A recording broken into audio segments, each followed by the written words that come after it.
Boston, Doc Rivers was a great coach. I'm going to leave it at that. He managed those rosters pretty well. The Clippers, Doc Rivers is an underachieving coach, a regular season coach. Kind of like, I like to think of George Karl as similar to what Doc Rivers is. It's really tough mentally coming back 3-1 2 times in a row. To do it a third time is just too much. And, body-wise, you granted aren't traveling, which is great for your health, but it is still hard to recover. What have you seen from Kuzma, Ani? Like, I don't like what I've been seeing. He's been too inconsistent, and everyone talks about him as like that third guy. But, guys like KCP, Caruso, I've seen so much more from them contributing on a night in, night out basis. Like, it feels like those guys just don't disappear because they're competing both ends. But I feel like sometimes Kuzma, like, he'll make a random three every once in a while, and I'll be like, oh, Kuzma was on the court? I didn't even realize.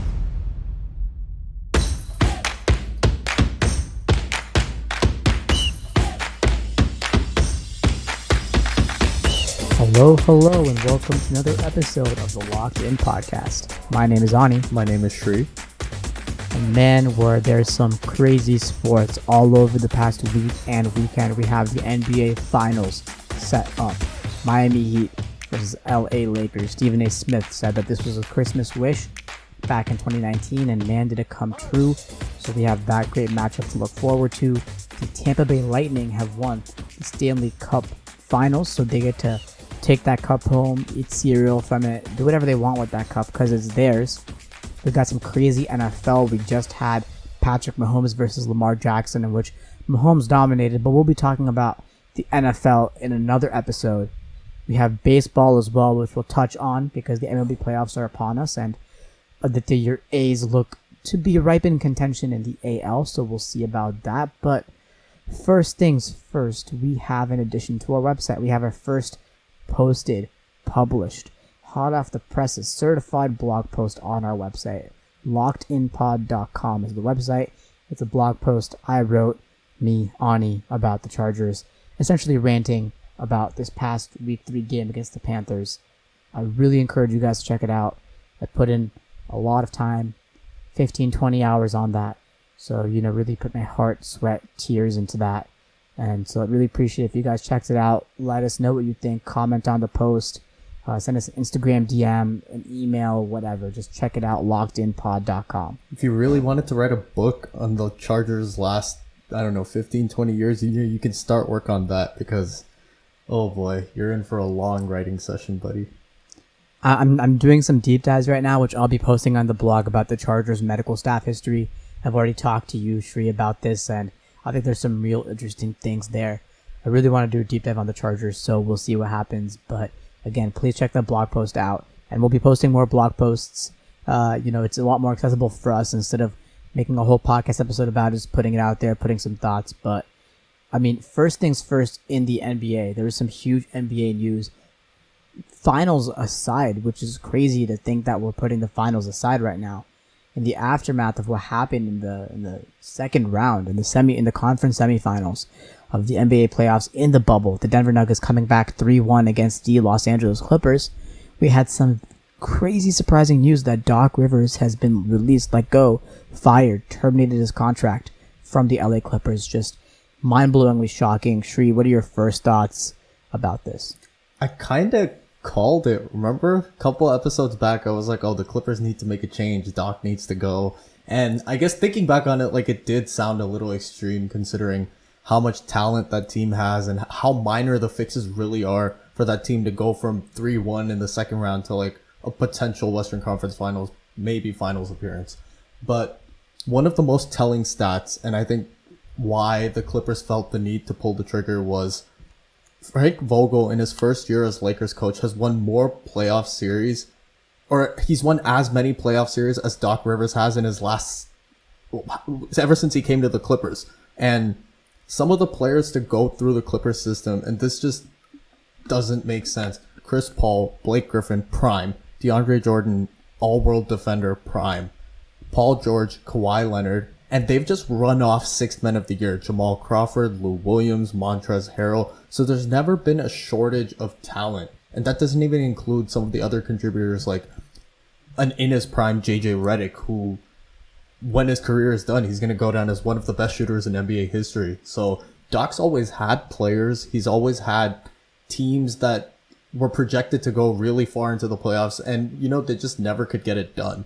And I think Doc Rivers did do a lot of great things for the Clippers franchise, because they've always been the sister to the Lakers, or that second fiddle to the big kahuna, like the big LA team that everyone really likes. And he made the Clippers prominent again. Like, he made them a draw, starting with Lob City and entering this new phase with the grit and grind, Pat Bev, Lou Williams, Montrez, all those guys. And then he went for the home run, bringing in Kawhi Leonard and Paul George, and essentially mortgaged the Clippers' future. He sent all those draft picks to OKC, obviously with the help of Jerry West and some of the management advising him. And this was their year. They should have done more than what they did. And the fact that they got bounced in the second round again is just, a lot of that is on the coach at a certain point, like not having your guys ready to compete at the highest level. So I think it's a good move. I think the Clippers needed a jump start, a fast reset, just anything to get them out of this doldrums of not moving on in the playoffs. I think my biggest issue with it is the fact that I don't think Doc Rivers should have been fired, because I don't think, and again, I'll say this, he wasn't actually fired. It was a mutual agreement is what reports came out and said. So it was partially him and partially the Clippers organization. Maybe even Steve Ballmer came down from, his suite up there and said, Doc, we got to end this. But you're the Clippers right now. You've let go of Doc Rivers. Who is your next head coach? Because the options right now are not looking great. I mean, you could go Mike D'Antoni, right? But I don't think that'd be a very good fit for this type of ball, the type of ball this team plays. You could have potentially Tyronn Lue, because he's on your bench and he's your assistant coach, but apparently he's looking to be in Philadelphia right now. You could have Brett Brown, but we saw how he turned out in Philadelphia. You could have the rumors saying that Phil Jackson, which definitely is not going to happen, but even potentially Stan Van Gundy could coach for the first time since the mid-2000s. And my biggest issue with this is Billy Donovan just got hired as the coach of the Bulls. If you had made this decision a few weeks earlier, maybe right after you guys lost, and were able to get Billy Donovan to come on to be the coach of your team, then I would be like, okay, yeah, sure, it's good firing him. But I don't think any of the coaches out there in the market can do a better job than Doc Rivers. I think when the Nets let go of Kenny Atkinson, that was kind of a surprise to a ton of people. And I think a lot of that decision centered around what Kevin Durant and Kyrie Irving wanted in a coach. And, Jacques Vaughn did a decent job with the Nets. I think he deserves a shot with them next year. But Atkinson's basically a free agent. And I thought he did a fantastic job with that D-Lo team and that energetic Nets bench, the team we all really enjoyed watching last year. So I feel like he would be a good fit with the Clippers if they wanted to pursue something along that avenue. But you're right. Like, aside from a few half decent candidates, like, come on, Alvin Gentry, like, no one's trying to watch that in LA for another 2-3 years. So Woj reported that, again, Ty Lue and Jeff Van Gundy are the two front runners, and there are a couple of other coaches out there. But my issue is this: if you ran a simulation 1,000 times with Doc Rivers as the coach of this playoffs team, I believe that more likely than not they would at least go to the conference finals and play the Lakers. I think there obviously were, and we discussed this in previous episodes, some glaring fundamental issues with the Clippers. I think the Clippers as a team, they're not poorly constructed, but they're poorly managed, and they didn't necessarily play to their highest potential because of the players on that team not putting in their full effort. And yes, there 100% were coaching issues, but every coach sometimes has, granted, Doc Rivers should have pulled out Montrez at some points of the game. He should have motivated PG a bit more, but most of his players were just playing terribly. And Kawhi Leonard, even though he played pretty well the entire series, is only one guy. And he also couldn't help the fact that there was nobody to guard Jokic, and Jamal Murray was going off. And I just think that if one or two things had slightly been changed, Doc Rivers would have lost in the conference finals instead of the conference semifinals. I think the Lakers would have beat the Nuggets. Sorry, the Clippers would have beat the Nuggets. The Clippers should have beat the Nuggets. So my issue is you fire Doc Rivers, right? And you bring in somebody else. Let's say you bring in Ty Lue, who's been on the bench right now. You know, he's assistant coach for the Clippers, so he's been with this team. Whatever, he's now the coach. I still think next year they probably at least make it to the conference finals because they have such a talented roster. But if they do, and let's say this Lakers team is similar, let's say they even make it just to the conference semifinals and lose, I think they had a better chance of making it further with Doc Rivers than Tyronn Lue. I don't disagree that maybe there are some potential coaching candidates out there that could fill the vacancy of Doc Rivers. But for me, the issue with the Clippers was not necessarily their coaching, but was more of the internal player motivation. If you gave Doc Rivers a second chance, like 2021 season, Doc Rivers versus anybody else, I think Doc Rivers still gives you the best chance to win the championship compared to everybody else because Doc Rivers has a lot of playoff experience. And granted, it's not great playoff experience. He's only won 3 playoff series as the coach of the Clippers, and he's lost in the first round more times than he's been to the conference semifinals as a playoff coach. But still, I think that it gives you a better chance because he's so experienced than anybody else, including Tyronn Lue, Jeff Van Gundy, Brett Brown, anybody else that's available, Alvin Gentry on the coaching market. That's just my 2 cents. So I'm just very curious to see why they fired him, especially with someone like Billy Donovan already hired by the Chicago Bulls. Well, some of the Clipper players that obviously not Kawhi and PG, but some of the other guys, there were many reports saying that Doc gives like preferential star treatment, and this is something that he's done throughout his career. Back when he was even coaching the Big Three up in Boston, like Pierce, Garnett, Allen, even Rondo sometimes, like those guys got that preferential star treatment that they get more rest, they get a little more hours off practice. They're like Doc takes care of his stars, and it works when your stars are just hungry, driven, and just willing to lay it all on the line every single game, the way that Boston team was back in the day, where if they're on the floor, there's no quit in them. I'll always remember that one game against the Knicks where it's like the end of the Big Three, like it's their swan song. It's one of their last playoff games together. They're down 25 against the Knicks, and going into the fourth quarter, Avery Bradley, Rondo, Pierce, Garnett, and I forget like the 5th guy. Like they came back, cut it to 4, and it was like the last game the Big Three played together. But it was just telling of that Celtics team. There was no quit. Here, I don't see that same mentality, at least vocally. I don't see it during the games from Kawhi Leonard and Paul George. And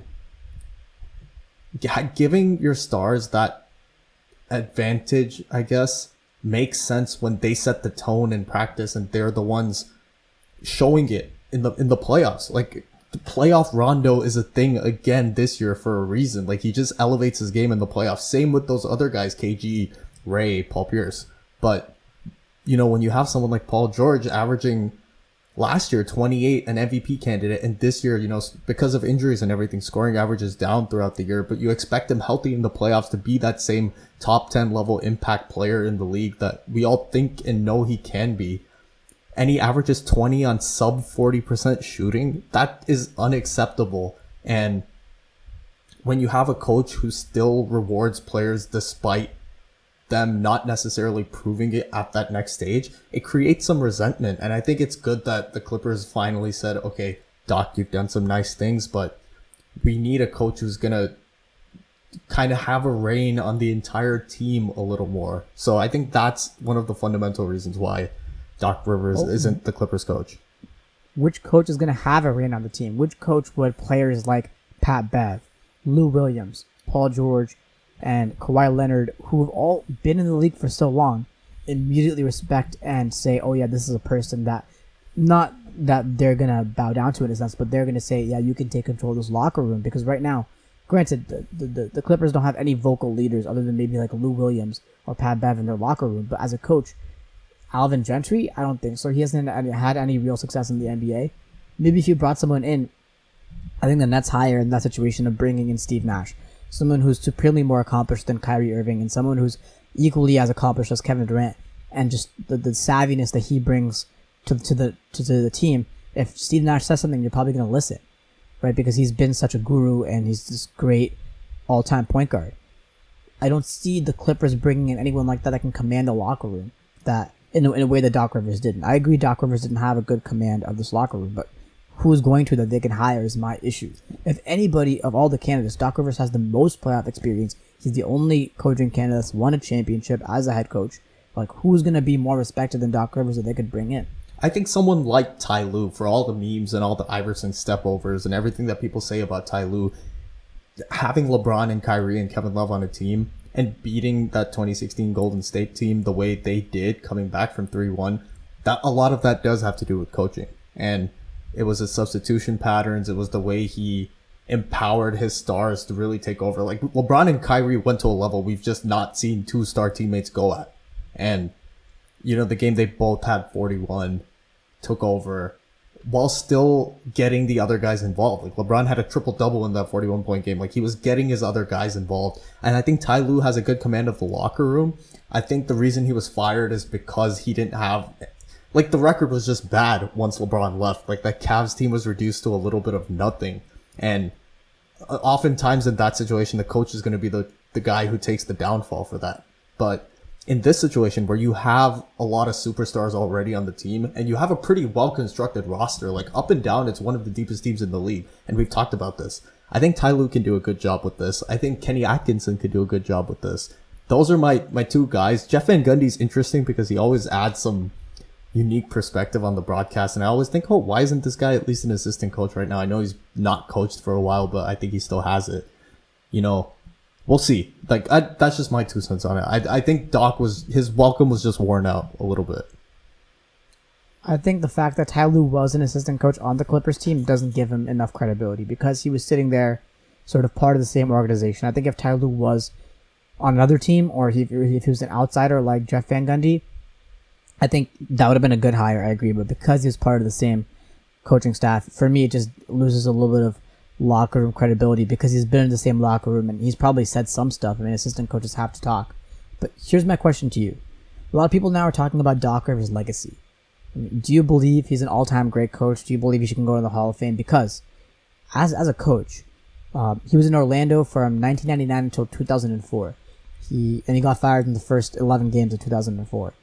So 1999 and 2003, he missed the playoffs in 99. In the 2000 series, or year, sorry. And then the next 3 years, he lost in the first round. He lost in the first round in his first year in Boston, 04-05. Did make the playoffs 06, 05, 06, 06, 07. Then he got the big three, won the chip, then lost in the conference semifinals, lost in the finals to Kobe, lost in the conference semifinals, lost in the conference finals, and then lost in the first round. The last year, the big three that you were just talking about, the New York Knicks series. Then, with Lob City, with Chris Paul, with that sort of big three, they lost in the conference semifinals 2 years in a row, lost in the first round 2 years in a row, missed the playoffs in 2017, 2018. First round, lost last year to the Warriors, and lost in the conference semifinals. So really, he's lost in the first round as many times as he's made it past the first round, 8-8, right? So I mean, he's only won one championship, and that's only one. That's should be a very big deal. But I feel like if you look at someone like Nick Nurse, right? Nick Nurse has consistently, on the few teams he's coached, brought the team from the level where they were at as a roster up a notch. But I feel like Doc Rivers was somehow lucky enough to always get these great talent-filled rosters. Even in Orlando, they had Daryl Armstrong, friend of the podcast. They had T-Mac dropping buckets, and their team wasn't super well constructed, but they still had enough to maybe make it past the first round if their coach was good enough. And we saw Boston only made 2 finals, and they were clearly the best team in the East. They only won one of them, and they lost in the conference semifinals in 08-09. They lost in the conference semifinals in 10-11 and lost in the conference finals 11-12. First round loss in 12-13 with the big three. Granted, the big three started to decline after 10-11, but still, you had this great roster that you just let up. And then Lob City, you didn't even make the conference finals with Lob City. That's the craziest part to me. And so, I mean, people are talking about Doc Rivers' legacy. So, at one point, I used to say, oh yeah, he's one of the greatest coaches of sort of his generation, right? And obviously, Greg Popovich, I think, is one of the greatest coaches of all time. But I mean, other people in his generation that coached that were pretty good. Maybe Jerry Sloan, George Karl, maybe him. But I mean, if you just compare Jerry Sloan, George Karl to Doc Rivers, they've consistently taken teams that weren't as good and made them go further than Doc Rivers has. So I don't know if he's that good of a coach. So, I mean, you were a Celtics fan at one point. What do you think? Celtics fan. They were my favorite team in the East. Let's just get that straight. But no, I mean the winning is undoubted. Like Doc's career record, I'm looking at is like 943 and 681. That's a 58% winning percentage. That's really good. Like his teams won games. But if you were given the best roster every single year, wouldn't you win games automatically? It's like if I coached the Celtics with the big three, I would have won 50 games a year. No, we know nothing or little to nothing about how to coach. How much coaching does that team really need? I think if you put the top high school basketball coach in the NBA, that team it instantly underachieves if you don't have an NBA coach. I think we don't know enough about coaching to comment on that, but he's won one title. I thought that Celtics team should have won more. I think there was a Perkins injury somewhere in there when they made the finals again that cost them. That there were a few unfortunate injuries that they had to deal with that prevented them from winning either back-to-back or winning multiple finals during that time. They were also an aging big three. Let's not forget, like when they created that team in the beginning, it's not like Pierce, Garnett, and Allen were all in their primes. Like the only young guy on that team who was like showing star potential was Rondo. And obviously we know how much he meant to that team, but the other guys were adjusting from their time as prime players, as number one options. They all had to adapt. So it wasn't your Bron, Wade, Bosch big three. It was different. And I think Doc did a good job managing all the personalities on that team. Remember, Tony Allen, Eddie House, James Posey, a lot of vocal guys. And then there were the characters like Big Baby Davis. And Rasheed Wallace was on the Celtics for a couple of years. So, you know, they had a lot of guys come through that team. And I thought, okay, Boston Doc Rivers was a great coach. I'm going to leave it at that. He managed those rosters pretty well. The Clippers Doc Rivers is an underachieving coach, a regular season coach. Kind of like, I like to think of George Karl as similar to what Doc Rivers is, right? Like, George Karl had a lot of great Nuggets teams, and I think they should have made it further than they did. No way. Not as good as Lob City. No, like the year Golden State in 2013 when they played the 3-seeded Nuggets, I thought the Nuggets should have won that series. Like, Golden State won handily 4-2. Like, that's evidence of like an underachieving coach. And George Karl consistently has underachieved in the playoffs compared to his regular season success. They made the conference finals that year and lost to Kobe. That was 1 year they made the conference finals. Well, they didn't have a great team. They had J.R. Smith, Carmelo Anthony, and Chauncey Billups. That was their entire team. They had a pretty good team, man. Those Nuggets teams, and the entire decade, they had no the reliable Nuggets. bigs. They had no good. They had Andre. Karolinko was on the Jazz.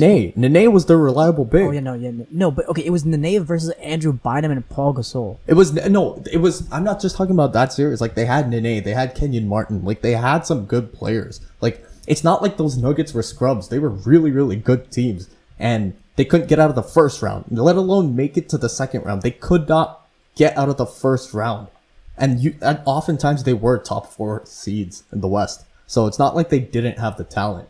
I view Doc Rivers as a tier below the elite coaches. I think he's a very good coach, but not an elite coach. I think the elite coaches of today are the guys like, Brad Stevens, who's elite, but has some work to do. Nick Nurse is an elite coach.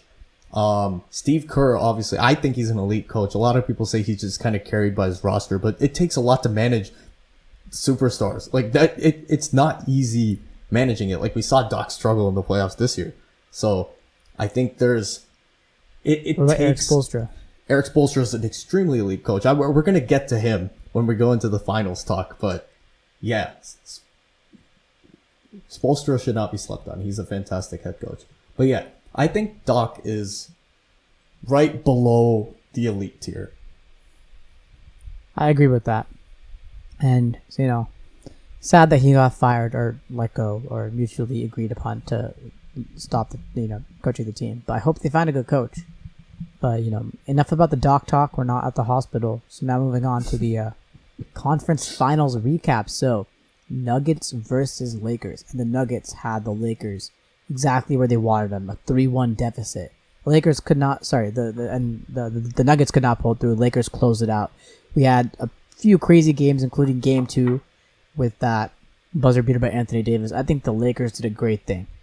Game 5, up 3-1. They wore their Mamba jerseys, those black jerseys, and with the heart with the 2 around it, to honor Gianna and Bryant and Kobe Bryant. And they haven't lost in those jerseys all playoffs, and they didn't lose that day, and they advanced to the finals. So a great move by them coaching wise. So shout out to Frank Vogel. I think that was the best coaching decision he's made all playoffs, is wearing that jersey when you're up 3-1 against the Nuggets, because Game 5 against the Nuggets usually goes the other way if you're down, if you're up 3-1. But I mean, I have to say, all joking aside, Nuggets played one hell of a series, and they played one hell of a playoffs. And I'm so excited to see, as Michael Porter develops, as Will Barton comes back to full strength, as Jokic becomes somehow even better, which I know he will, as Jamal Murray becomes a little bit more consistent, and as those surrounding pieces, Jeremy Grant, Plumlee, some of the other guys on that team develop and really transform, this Nuggets team is looking very scary. Yeah, Jeremy Grant, especially in the last few games, really showed his skills to any free agent suitors. He's going to get paid this offseason. Jeremy Grant is going to make a nice amount of money. So I hope he stays. With the Nuggets. I hope he stays with the Nuggets. I think he's a good piece. But, Jamal was wearing down towards the end of that series. He didn't have that same burst on drives. His 3-pointers looked... He didn't have the same bounce to his step. The pick and rolls were a little more sluggish. High screen and roll with Jokic. The Nuggets shooters just didn't do those 2 guys any favors. Gary Harris, excellent defense. I've said it many times. I think his defense is one of the more underrated aspects of that Nuggets team, but he couldn't hit a shot. Michael Porter plays well in stretches, but sometimes you have to deal with the fact that he gives up a lot on the defensive end. Like, there were so many charges in Game 5 where if he had just set his feet, he would have drawn an offensive foul. But, the more experience he gets in situations like this, I think the better he gets. What can I say about Jokic? We've talked a lot about him on it. This is a very pro Jokic podcast, but he needs a left shoulder move because he's very effective going one way, and he has that herky-jerkiness that lets him get those little cheap buckets, or he'll fake someone out, but he doesn't have a counter move the way someone like Anthony Davis does, who has such a refined post game. And that's the evolution for Jokic, right? He has this little, what do they call it? That Sombor shuffle, that move where he's just shooting it off his right foot, fadeaway jump shot, that awkward looking shot that goes in, but it just looks really bad when he's shooting it. I call it the yawning flamingo. Sure, the yawning flamingo. You can make up whatever name you want for it. It works, but he needs another counter move, and I think that's the one weakness in his offensive game right now. He can shoot. I think his percentages will get better the more he takes threes. He has the mid-range on those pick and pops. He has the ability to just back someone down in the post and get a layup over them. But when he's met with someone who has a little more physicality, a la Dwight Howard, he struggles. And that's the one thing he needs to shore up on offense. Defensively, Jokic is still, I think, a little bit of a liability. He got better throughout the season. But the Murray-Jokic pairing needs to improve defensively as well. For all the talk and all the praise we heap on them for their offensive abilities, and well-deserved, they leave a lot on the defensive side. And that showed when you're facing someone like LeBron James, Anthony Davis, Kyle Kuzma, even KCP torched them for a few games. So I think the Nuggets have some things to work on, but a lot to be proud of from this playoff run. We saw the growth of a young team before our very eyes. One of the most resilient teams I can remember. No quit. Even in that last Game 5 when they were down 16, they ended up cutting it to 2, tying the game. People were saying, oh, can the Nuggets win this? Is this going to be a repeat of the first 2 series? And the fact that it even got to that point just said a lot about the heart of that team. So I think Michael Malone is heading towards the tier of Doc Rivers in terms of head coaching. He's had some bad experiences with Sacramento before. I don't think he even should have gotten fired from the Kings, but he's doing a fantastic job managing these Denver guys. So I'm really happy for Denver. We'll talk about LA later, but what did you think overall about Denver's playoff run? the fact that they won a game against the Lakers should be lauded and celebrated because that team was so tired. So unbelievably tired. They came back 3-1 two consecutive times, 14 games played already. The Lakers are 12-3. They played 15 games total. The Lakers have played as many games in 3 rounds as the Nuggets have played in 2 rounds, right? And it's just so crazy. So, I mean, I know that the game should have been much closer if the Nuggets had not taken both their previous series to 7. If the Nuggets won, even like 4-3 one of them and 4-1, 4-2 the other one, they would have had that little bit of energy. It was just, it's really tough mentally coming back 3-1 2 times in a row. To do it a third time is just too much. And, you know, body-wise, you granted aren't traveling, which is great for your health, but it is still hard to recover. Playing that many games at that high level with nobody cheering you on, really, there's no home court advantage, no fans to draw energy from. It's just, I'm so impressed by this Nuggets team, and obviously there's some work to do. And to call this Nuggets team maybe a piece or some development away from being championship contenders is not a hot take at all. It's a very lukewarm take because everybody has it, you know? These Nuggets look scary, dangerous, and I think, honestly speaking, they seem a lot closer to winning an NBA championship than the Boston Celtics do. You think? Yeah. We'll get to Boston in a bit. I just wanted to quickly touch on the Dwight Howard aspect of this series and how I think he really exposed Jokic, right? Like, I would have never guessed that a guy, future Hall of Famer, let's get that clear, but limited minutes in the Rockets series, him and McGee didn't really play that much because Houston just doesn't do anything a normal NBA team does. And he comes in energized, gives everybody energy. He's just talking to Jokic the entire time, trash talking him, frustrating him, playing really physical with him.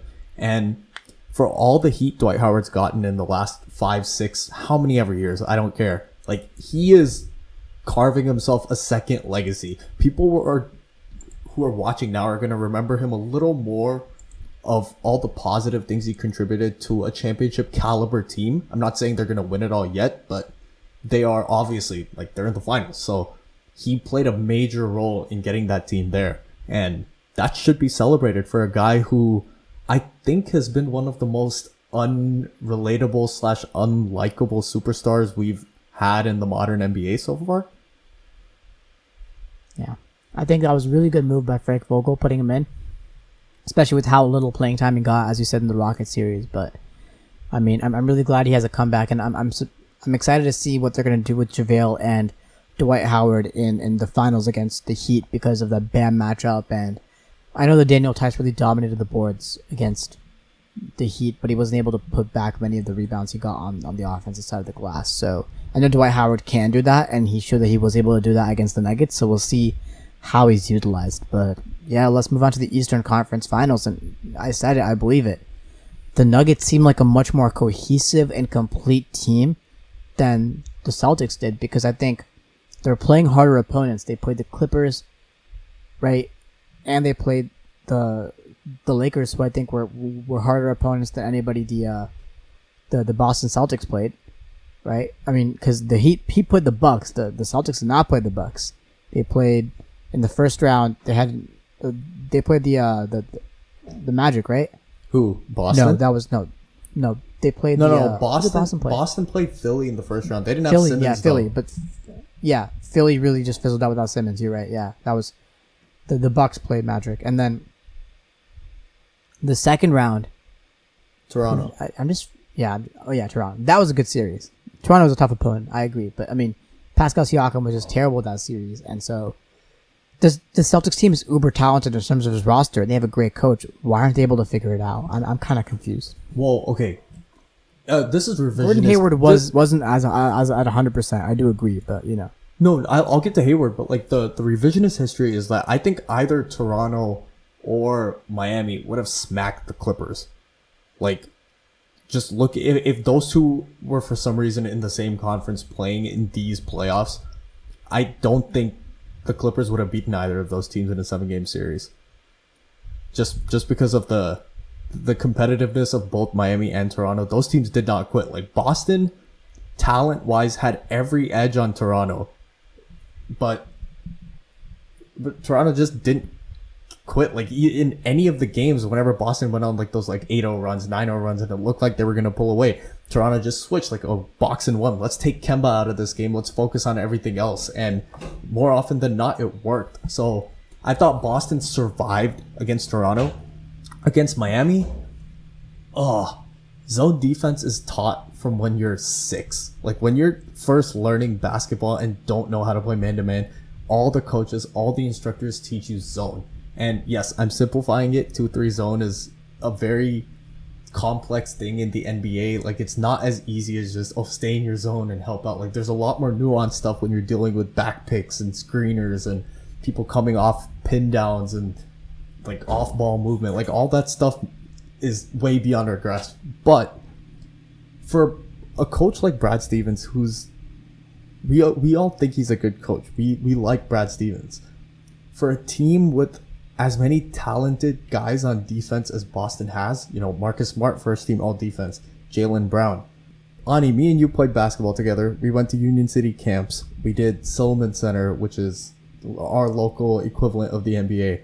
We did all these things together. We were taught zone defense. And the basic 2-3 zone is something that we know from when we're really young trying to learn the game of basketball. And yes, in the NBA, when there's back picks, off-ball movements, pin downs, curls, all these crazy ways to get shooters open and to get people in the post touches, it's a very complex defense to master.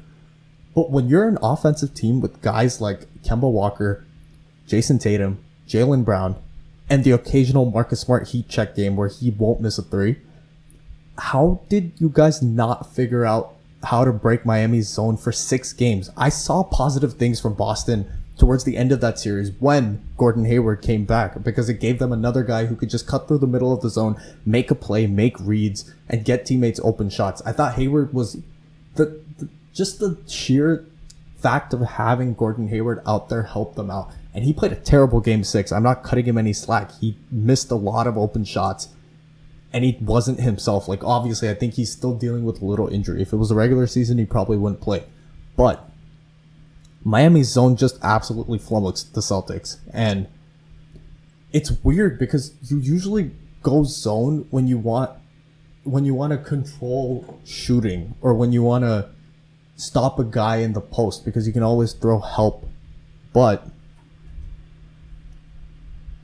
Boston has shooters at every position, especially when they go small. Like when Grant Williams runs the 5, he can score the 3. Like he's not a great shooter, but he's still like a half decent threat from 3. All these guys are scorers and they're very capable of breaking down a zone. And it took so long for them to at least somewhat figure it out. And by that time the series was done. Like Miami was like well on its way to winning the series and the game. So I don't know. That was frustrating to see from Boston's end. I thought they did a few good things the later the series went on. I thought Kemba didn't have like the numbers, like he didn't average like 25 or anything, but he competed defensively. He kind of limited Dragic. Like Dragic was killing them in the first 4 games, but I think he did a little better job the more the series went on. But Miami just has so many weapons, man. Like Bam turned into point Bam game 5, game 6, especially game 6. Tyler Hero is the ultimate wildcard dude who's you don't really expect him to have the game like he did game 4 where he had 37. So the depth of Miami was just on full display in this series. I thought Boston competed well. Like it's not like they just rolled over, but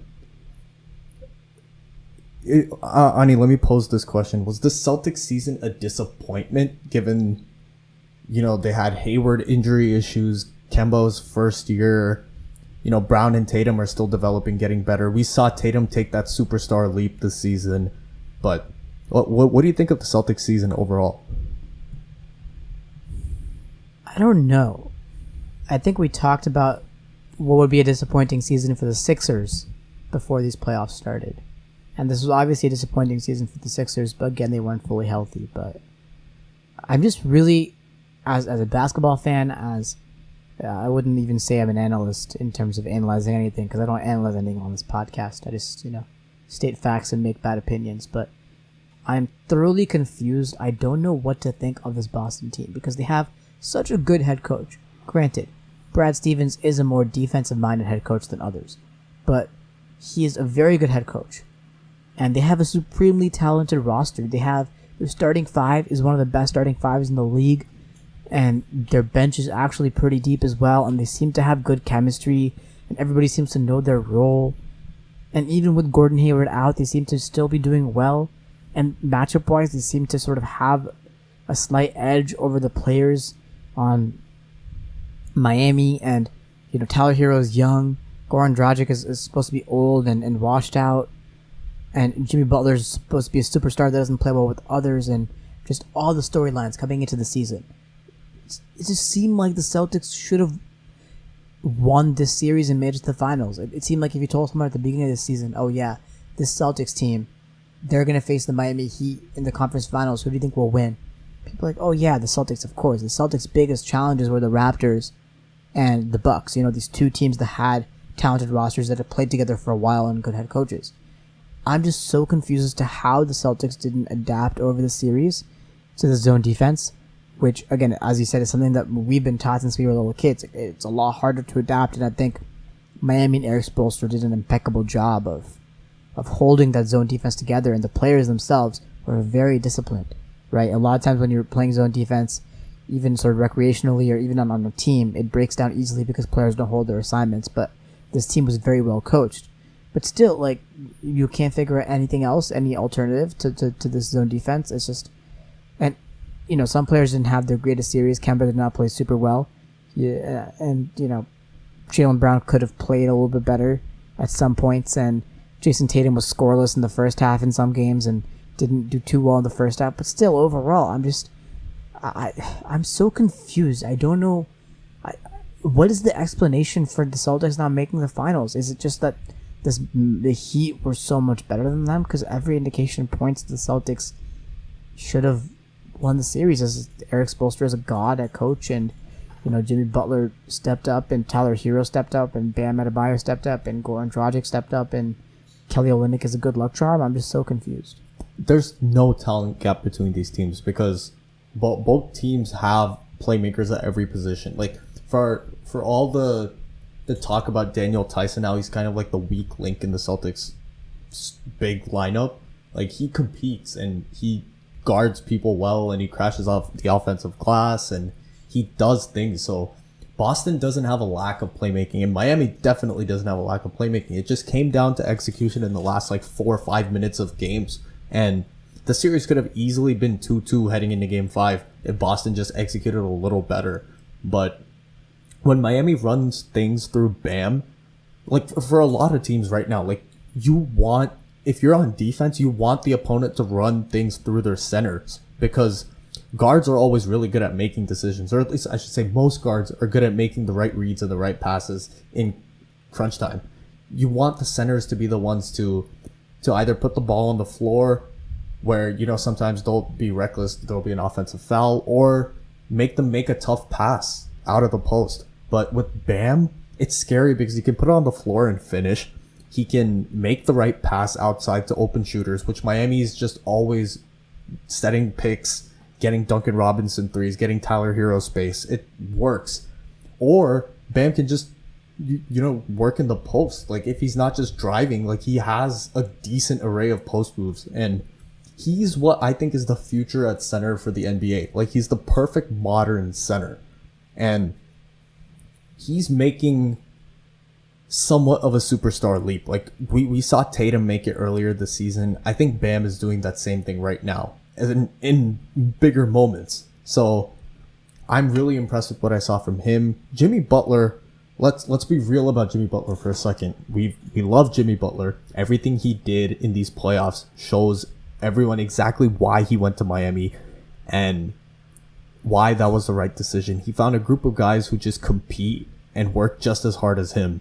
And it was the perfect marriage. I think Pat Riley knew this. Eric Spoelstra and Jimmy probably had a lot of talks before he signed and realized, all right, this is the perfect Miami Heat player. he did not have the series that he needs to have against the Lakers. And we're going to be previewing... He's not efficient at all. Yeah, we're going to be previewing the finals. And Jimmy did a lot of great things. His playmaking's always good. He competes defensively. He gets rebounds. He makes his free throws. And that's a big part of his offensive game. But he did not make shots. Like, I don't feel unsafe, or like I feel very comfortable saying like Bam and Dragic were the two safety blankets for Miami this series, with the occasional Tyler Hero injections. So I want more from Jimmy is what I'm saying. I want more scoring. I want more Jimmy buckets and not necessarily always looking to defer, looking to pass. I don't want that Jimmy Butler. Yeah, I think Jimmy Butler really needs to step up on the offensive side of the ball. But I think we have to talk about this NBA Finals matchup now, which I think is going to be amazing. The Heat versus the Lakers. I honestly think the Heat might win this. I think, not to say that Frank Vogel isn't a good coach, not to say that LeBron James and AD are unstoppable, but I think maybe Bam and AD might neutralize each other. So it just really comes down to like LeBron James versus Jimmy Butler and the rest of the supporting cast. And I think Tyler Hero, Duncan Robinson, Goran Dragic, I just trust way more than KCP and Danny Green, who's been absolutely garbage this entire playoffs.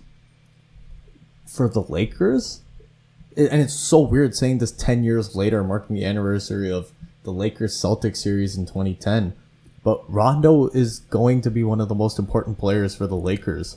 And we've seen ever since he came back from injury exactly how he can help LeBron. Take some of that playmaking burden off LeBron's shoulders. AD and Rondo just have instant chemistry. We saw that in New Orleans when the two played together in that one playoff run they had when they eventually lost to the Warriors in the second round, but still a really fun team. And Rondo's three-point shooting has been incredible in the bubble. Like, especially in this series and a little bit of the last series. Rondo is not the same Rondo who just could not buy a three-point shot. Like, he can hit it. Like, if you leave him open more often than not, he will make the open three.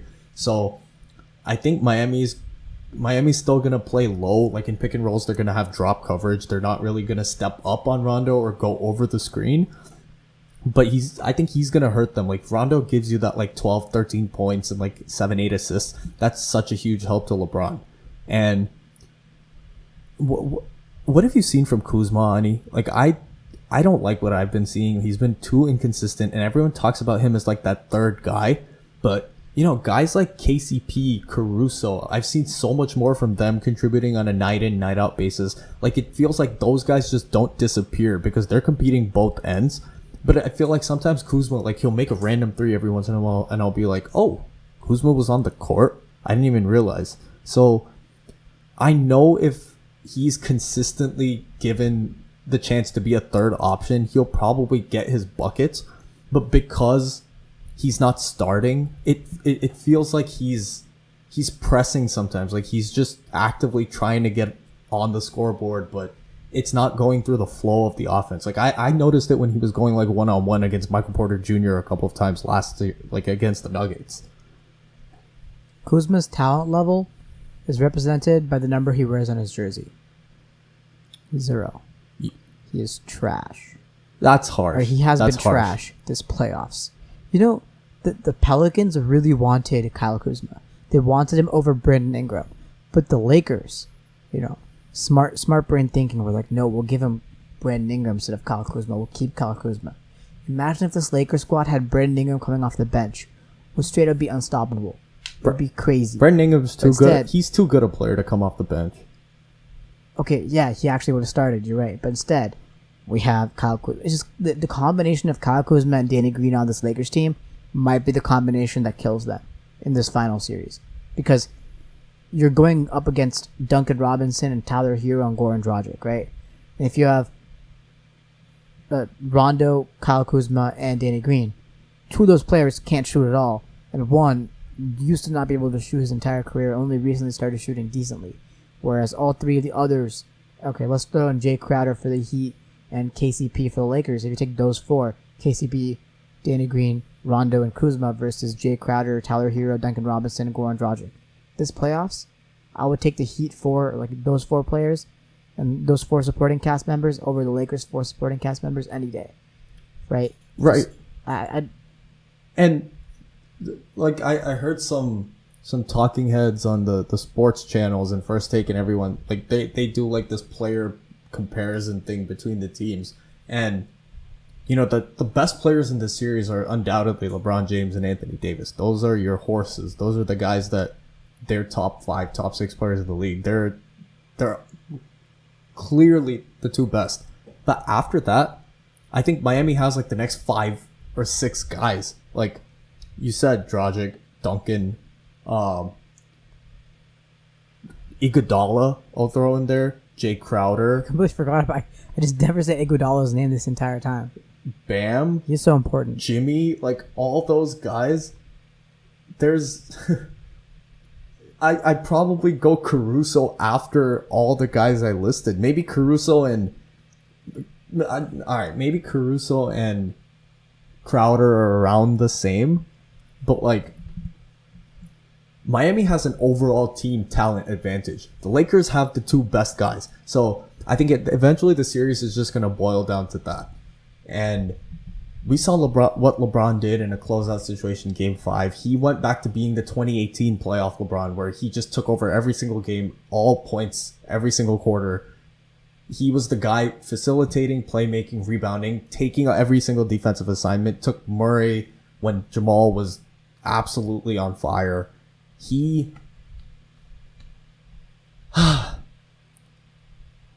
If LeBron sweeps Miami, I would be shocked. If LeBron wins in 5 against Miami, I would still be shocked. I think this is going to be one of those grinded out defensive slugfest type series with 2 teams who compete extremely hard on that side of the ball.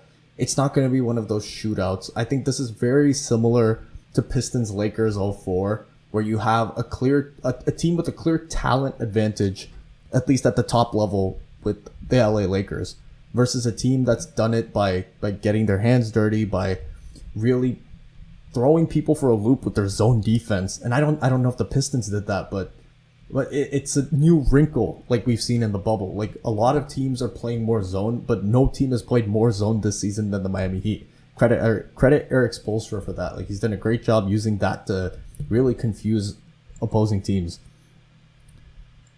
Ani, I have a question. Like this is,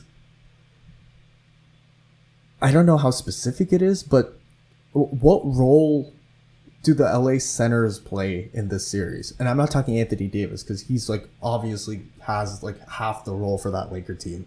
But I'm talking about the guys like Howard, McGee, even someone like Markieff Morris if they go small. Like what is their contribution to stopping players like Bam and maybe a Kelly Olynyk if he gets minutes?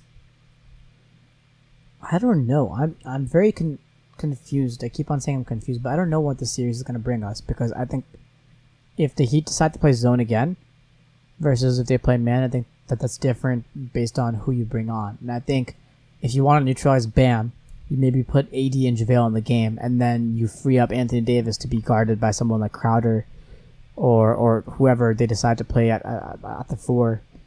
And so it just really depends on the matchups. I think it might change. I think this series is going to be very fluid, very dynamic on the offensive and defensive side of the ball. I feel like adjustments are going to be made. And these are 2 very well adjusting teams. They make adjustments quite well, and they're able to master things game to game, unlike the Milwaukee Bucks. So that was really funny. I think it's going to be a really dynamic series. I think Dwight Howard might start one game, and then JaVale McGee might start one game, but then they might go small ball depending on if the Heat play zone. And the Heat might switch up zone and halfway play man, or maybe go box and one. It just really depends. The Heat are just so versatile, and so are the Lakers. And I think LeBron will obviously step up. And it feels so stupid to say, yeah, the Lakers might lose this series because they've AD who's been going off this playoffs, and then we saw what LeBron did at the end of the Nuggets game in Game 5. He is the same player he was a few years ago. He's like not slowed down at all in year 17. So it's not like he's missed a step and he's like this old, slow guy. He's an amazing basketball player, second greatest basketball player ever played the game. Right? So it's it depends on the supporting cast, I think, because if LeBron and AD can take the whole series into their hands, I'd be so surprised, because that means that Miami's defense, which has been heralded as, very good, has failed. Not failed in that sense, but failed to stop LeBron and AD, which, again, shouldn't be that big of a surprise because they're just so good. But if it has to come down to supporting cast, I think Miami. If it doesn't, then I think the Lakers take it. I think it really depends on defense. So, I don't know. I have maybe Miami in 7, but I'm excited to see the series as my biggest.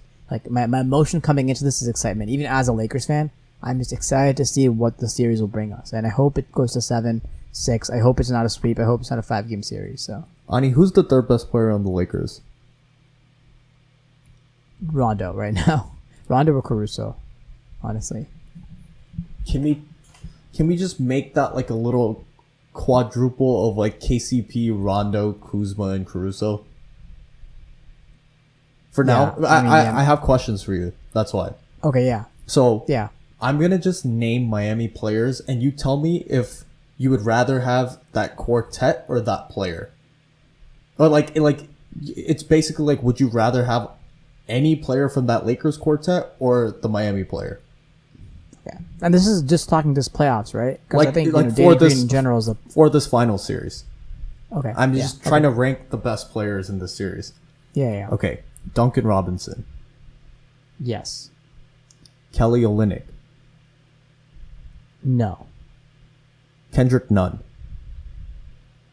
No. But I think in general, yeah. But and we've talked about this. He's not been the same since he got COVID, and he's really been on a road to recovery. Not rookie of the year, but one of the best rookies in his class, and one of the best rookies this year. But these playoffs, no. I think I'd rather have Rondo.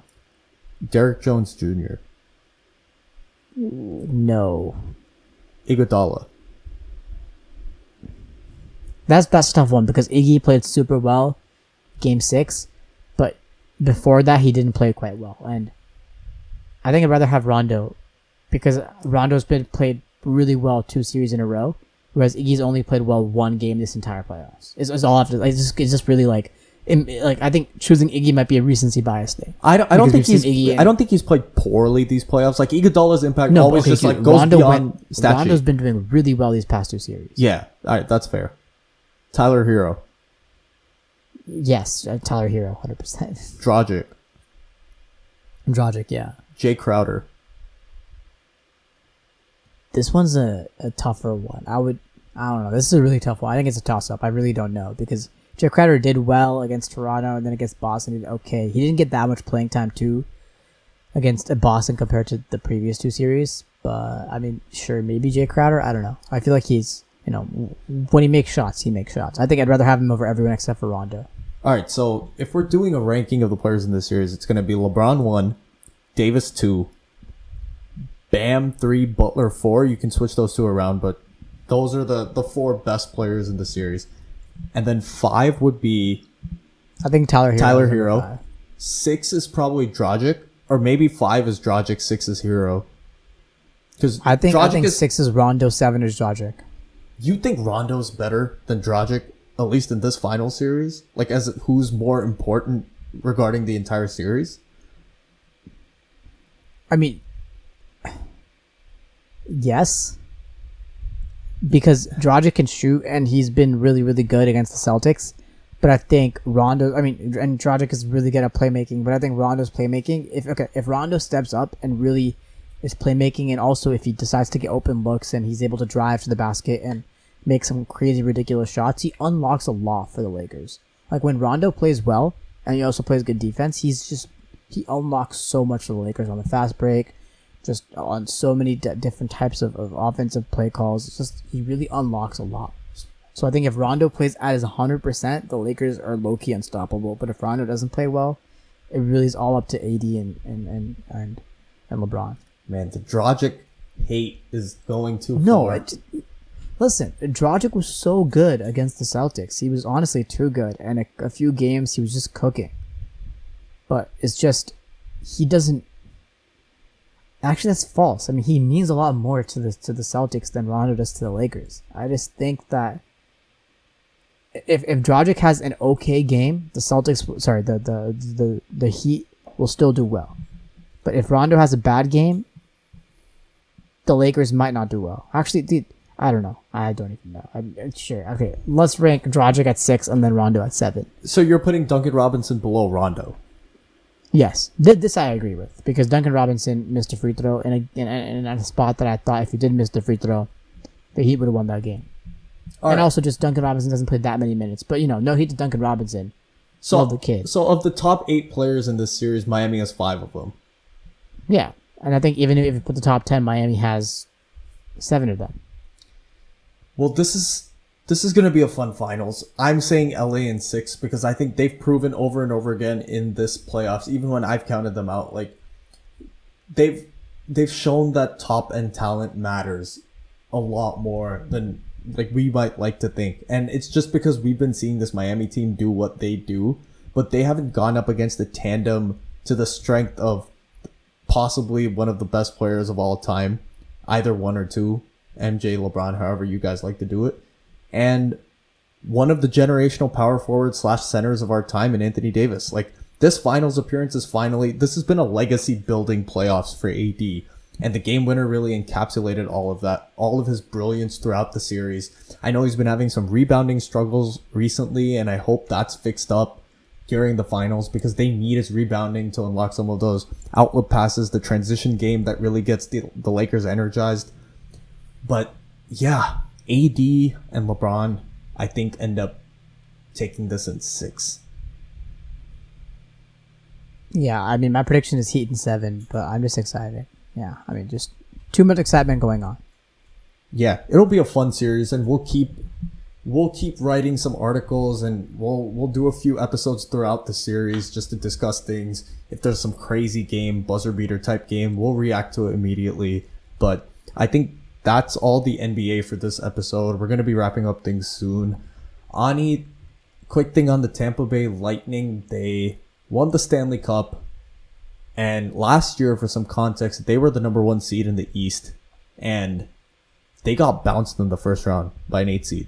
So I think that's like the best way you can come back from something like that for your fans, for the city, is to win the cup the year after a huge disappointment. Clippers, I'm talking to you. It's not going to happen next year, but you can dream. Yeah, MLB playoffs starting soon. My A's, we lost Matt Chapman earlier this year, second best third baseman in the league, but we've been playing really well. Our pitching staff has been great. Frankie Montes has been great. Liam Hendricks, again, one of the best relievers in the league, 9th inning shutdown guy. Chris Davis, our designated hitter, has started not slumping, which is all I can ask out of him at this point. He's had a really subpar year, but finished the year batting 200, so he crossed the Mendoza line. I think we're going to win. We're facing the White Sox. Best of 3 to start. The first game is tomorrow on Tuesday, so by the time you hear this, the A's will probably be playing. I think we're gonna beat the White Sox. They're a really exciting young team. Giolito's incredible. But yeah, that's all I have on the A's, I guess. Ani, I know your Giants got kind of messed up by some One calls. game away. One game away. It was That's all I have to say. rough series this weekend. Yeah, and honestly, I have so much excitement now for the Giants because Mike Yastrzemski looks really good, and our team actually looks kind of good now. So I was surprised. I mean, the team I'm not rooting for are the Atlanta Braves, simply because of Freddie Freeman and his story. Love the kid, and I really hope that the Braves go far in the NL. I mean, it's a tough road there. They are the second seed, but they do have the Dodgers. They have the Miami Marlins, who have never lost a playoff series when they've gone to the playoffs. So what you're saying is everyone should just bet the Marlins to win the World Series. I'm betting $1,000 on the Marlins, and I'm not looking back. And that wraps up our episode for today. I hope you guys take Ani's financial advice and do with that as you may. Check out Ani's recent blog post up on our website, www.lockedinpod.com. Check out our Instagram, check out our Spotify, check us out on Apple Music. We have to keep doing this because we want you guys to listen to our stuff. So feel free to hit us up if you want to be on the podcast. We have some of our homies are lined up to come on episodes soon. We're working on some guests. So maybe you will get our NBA correspondent Daryl Armstrong soon, or somebody else will figure it out. We'll try to get some NFL people on because the season is crazy. A lot of stuff happening.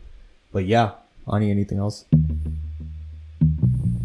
Not really, honestly. I mean, we have our NFL episode coming out soon, so look about that. All about Week 3 and the craziness that's happened, along with the Ravens Chiefs matchup, which we'll go very in depth about. But I mean, as always, stay safe and wash your hands. Wash your hands, people. Peace.